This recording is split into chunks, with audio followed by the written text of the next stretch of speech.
we go with day 2, milking Hazel. Cinderella's like, hurry up, I want my mommy. She's over here complaining. So I've got my wash. Get my rag wet. Over here, wash Hazel's udder really good.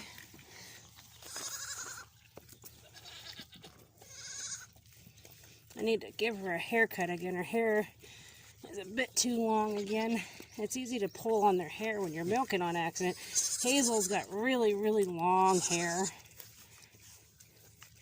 Okay, first rag. Good stuff, Hazel. Mommy will be there in a minute. Just a minute. I know.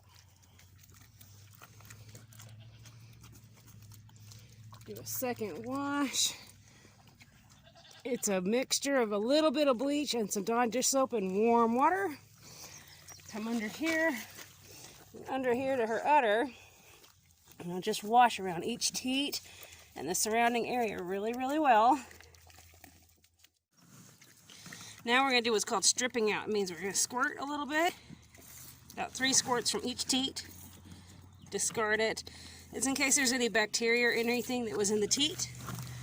And now I start milking. We're going to see if she'll cooperate today and let me just milk directly into the bucket.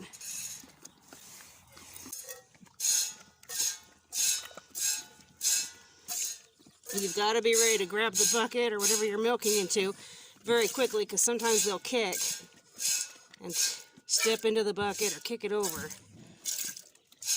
She's getting into the groove of things. She's remembering how it does. They can be testy the first few times, and then they get into the groove again.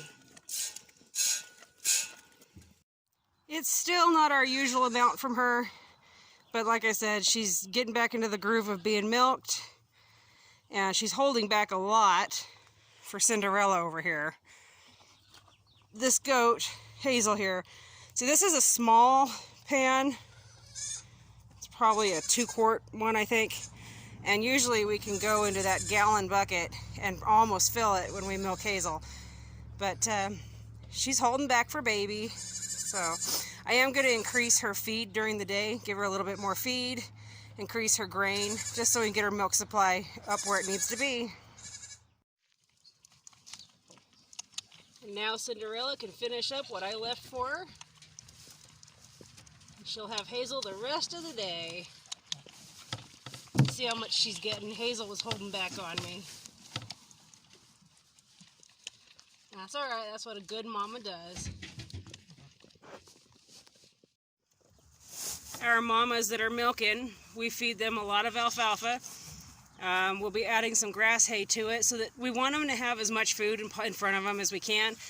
But I don't like alfalfa in front of them all day long. I like to add grass hay. So we'll let her have her alfalfa and then add the grass hay. And then she's also getting grain, which is a soaked alfalfa pellets with a soaked goat grain.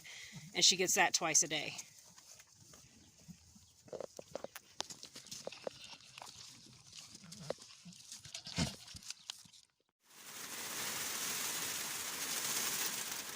I was getting ready to go plant some beets in the garden, and this storm decided to cut loose. It's the one thing about May in Idaho. We get some really interesting storms.